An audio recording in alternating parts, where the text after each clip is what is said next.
Amigas e amigos, os brasileiros nunca estiveram tão desinformados como estão atualmente. A máquina desinformativa trabalha dia e noite no sentido de manter o povo afastado, distante das realidades, das verdades, do que está de fato acontecendo, porque os fenômenos políticos, sociais nem sempre são de fáceis compreensões, né? É necessário que se detalhe, né? Que se aprofunde, enfim, no raciocínio para que se compreenda exatamente o que está acontecendo. A mídia faz exatamente o contrário, trabalha isso de maneira absolutamente com o sentido de transformar mentiras em verdades, naquela velha técnica do Goebbels, né? Do marqueteiro do regime nazista.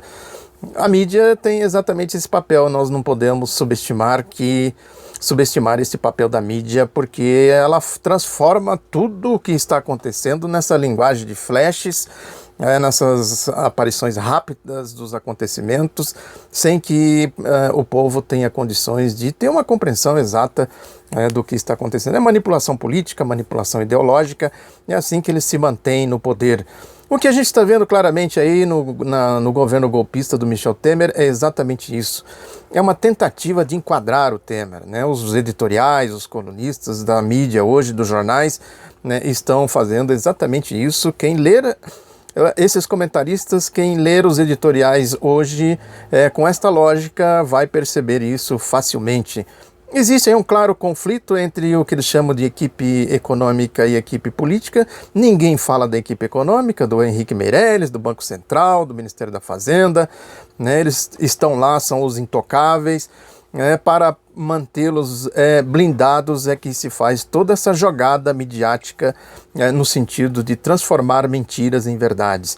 A dicotomia está aí, o grande problema está aí. O Michel Temer tem que se enquadrar nas regras aí da equipe econômica. É o ajuste fiscal, aquilo que eu venho dizendo aqui, que a gente sabe muito bem, que é o mecanismo de tirar dinheiro dos pobres, do povo, né, para abastecer o cofre do sistema financeiro, da turma da grana, né? E nessa turma da grana, hoje em dia, está também as empresas. A dinâmica do sistema financeiro já foi assumida pelas empresas, que elas se abastecem de títulos, de papéis, vão carregando esses papéis e é o governo que vai abastecendo essas empresas de papéis e eles vão rolando isso e faturando com isso juros em cima de juros, né? Hoje em dia as empresas já não funcionam mais só com o lucro que sai da produção, né? Isso vale inclusive para os setores agrícolas, né? Para aí as propriedades agrícolas, os negócios agrícolas, ou seja, o sistema financeiro, à medida que ele assume a dinamização da economia, ele vai também pegando o dinheiro dessa turma toda aí, transformando em dinheiro através dessa ciranda de papéis que circulam aí, o papelório todo do sistema financeiro, né? Que se abastece exatamente, como eu disse, na taxa de juros, na Selic, né, que são os títulos públicos, né, porque eles emprestam para o governo e isso para o Estado, na verdade, não para o governo. Isso vai rolando como uma bola de neve e eles vão ganhando dinheiro com isso. A dinâmica hoje do sistema é essa, né? Isso eu estou falando em âmbito mundial. A crise mundial do capitalismo tem tudo a ver com esta realidade do mundo do capital, do mundo financeiro hoje. Aqui no Brasil o golpe foi dado exatamente para adequar o país a essa lógica, a essa realidade. Por isso que a equipe econômica é blindada, e a equipe política, chamada equipe política, que não inspira confiança para esta turma do dinheiro, né? Essa turma toda aí. Aí a gente precisa começar a prestar atenção no jogo político, no xadrez político, como o xadrez está sendo jogado. A equipe política, como eles dizem, né, que é a equipe do Michel Temer, não inspira confiança exatamente porque ele tem que se apoiar naquele Congresso Nacional, que é um Congresso absolutamente fragmentado, que tem contradições. Não se tem ali no Congresso Nacional representações claras, né? Os trabalhadores, por exemplo, têm uma representação ínfima. Quem defende ideologicamente, com convicção, os interesses dos trabalhadores, do povo de uma maneira geral, das mulheres, dos negros, enfim, de tudo que compõe o povo brasileiro, a essência do povo, a grande maioria do povo brasileiro, tem uma representação ideológica convicta no Congresso Nacional muito ínfima. Assim mesmo, eles querem tolher o pouco que se tem com essa reforma política que eles aprovaram aí a toque de caixa. O resto do Congresso Nacional, ou a sua grande maioria, trabalha assim, funciona assim. Eles têm dificuldades em aprovar determinadas coisas, exatamente porque eles ficam ali entre a cruz e a espada. Eles têm medo do povo, porque o povo vai percebendo à medida que eles vão tomando, que eles vão aprovando as coisas que vai prejudicando o povo, a responsabilidade. A mídia tem interesse em fazer isso também, jogar a responsabilidade nas costas deles, dos parlamentares, quando a responsabilidade está em outro lugar. A pressão em cima deles é muito grande e eles tentam fazer esse jogo, ficar bem com o golpe e, ao mesmo tempo, não assumir a responsabilidade de aprovar as medidas que roubam o povo. A PEC 55 é um roubo aos direitos do povo, ao bolso do povo, de quem paga imposto, de quem trabalha, de quem contribui efetivamente para a construção do PIB brasileiro. Como é que fica isso? A PEC 55 claramente é isso, mas a mídia fez aí um bombardeio tão grande que foi relativamente fácil para o Michel Temer aprovar. Agora, a reforma da Previdência tem outra conotação. A reforma trabalhista e outras medidas que eles precisam adotar, medidas da equipe econômica, é bom que se diga isso, porque eles querem aprovar isso rapidamente, a toque de caixa, pegando o povo desprevenido, a mídia trabalhando com a sua máquina desinformativa dia e noite. Esse é o jogo que está sendo jogado. Eles têm medo de que as coisas se arrastem no Congresso Nacional e o povo tome consciência do que está acontecendo e vire o jogo contra eles, contra os golpistas. Por isso essa pressão em cima do Michel Temer, não é aquela história, ou o Michel Temer assume que tem condições de levar o programa do golpe adiante, ou desocupa o trono. Não tem meias palavras. Quem ler aí os editoriais, as colunas de hoje, vai ver claramente isso, que é uma pressão em cima do Temer. A Folha fez editorial ontem dizendo isso, que o Temer tem que se acercar de gente claramente falando com condições de assumir o programa do golpe. Hoje ela volta à tona com outro editorial, e tem aí também o Globo, falando a mesma coisa, o Estadão. É uma pressão gigantesca em cima do Temer para que ele leve o golpe adiante, e já tem claramente manifestação nesse sentido. O Temer, num determinado momento, ele vai fraquejar. Ele vai aí abrir o bico e é preciso deixar aí o plano B, que é o PSDB. Não todo o PSDB, o Aécio Neves, por exemplo, parece que está escanteado, mas tem aí o PSDB como uma reserva. Fernando Henrique é o grande jogo deles, porque caso o Michel Temer demonstre que não tem condições, aí entra o Fernando Henrique e entra com superpoderes, com condições de chegar no Congresso, enquadrar aquela turma toda lá para fazer as reformas neoliberais que eles querem fazer aí contra o povo, contra a nação, contra a democracia. Esta é a lógica do golpe, esse é o jogo que está sendo jogado. É assim que a roda do golpe está rodando, para usar aquela expressão que eu também já falei aqui, que é do Delcídio do Amaral, aquele malandro velho que se integrou à lógica dos fascistas da Operação Lava Jato. Aliás, por falar neles, é preciso entender o papel dessa gente da Operação Lava Jato.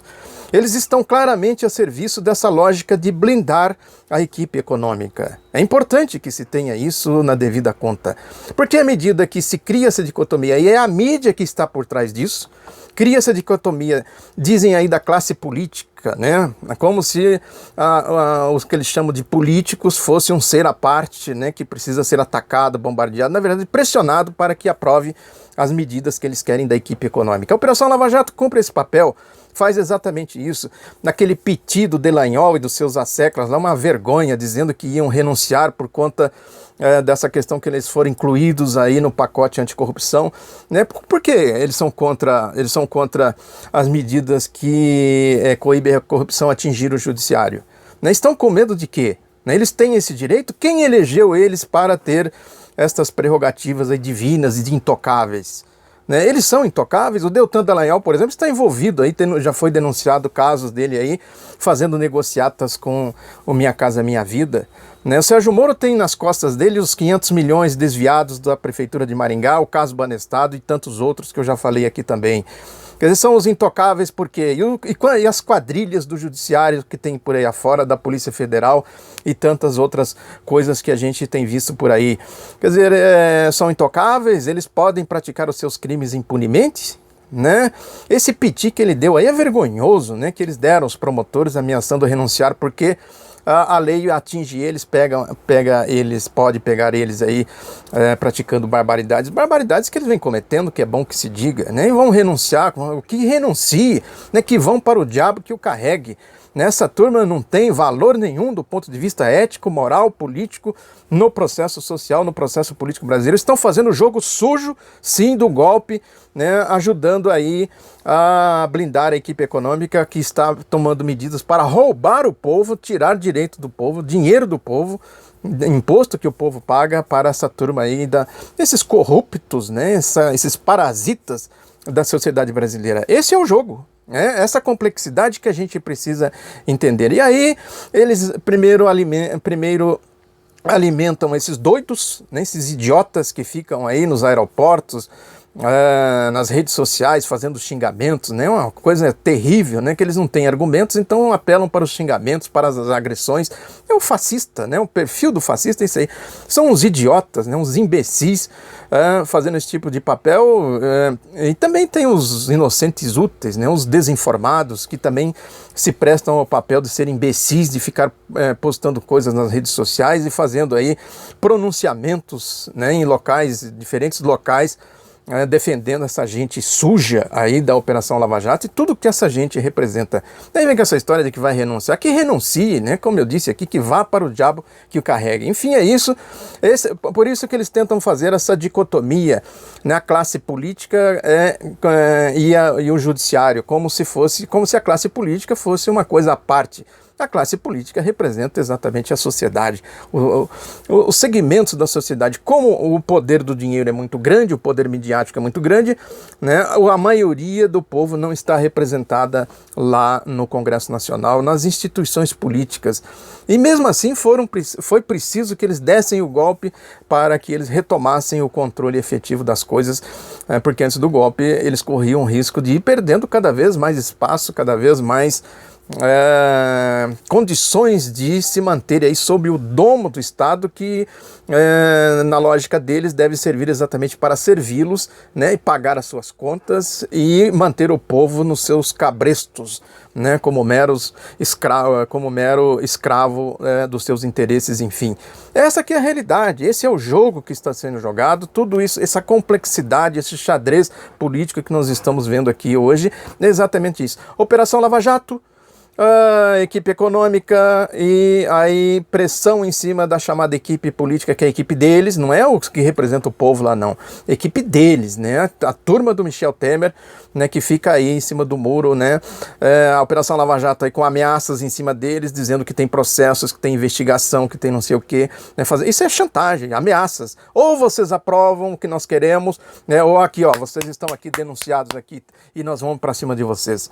É desse jeito que eles fazem política, essas quadrilhas aí das elites, das classes dominantes. Eu já falei aqui que é uma concorrência pela corrupção. Eles agem assim, um denunciando o outro, um em cima do outro, fazendo chantagem, e os deputados ali com medo, né, acuados pela realidade, né, com dificuldades para aprovar as medidas contra o povo, com medo de que o povo tome consciência e vá para cima deles, e a mídia joga esse jogo, né, tentando fazer a pressão em cima deles para que eles assumam a responsabilidade do que a direita quer fazer, e fica, portanto, as crises políticas decorrem disso aí, né? É aí que está a essência da crise política. Esse é o xadrez que está sendo jogado, né? Por isso que é importante, repito aqui, a gente ter a exata leitura do golpe para a gente combater o golpe, né? Inclusive explorando as contradições, as brigas entre eles, como o caso aí desse pacote que eles chamaram de anticorrupção foi um caso exemplar, né? A representação popular e democrática soube trabalhar muito bem isso, né? Está de parabéns aí na arquitetura política que foi feita, né, exatamente para fazer com que uma medida importantíssima fosse incluída, que é essa emenda que abrange também os juízes e os procuradores. É isso, muito obrigado pela atenção, um abraço e até a próxima.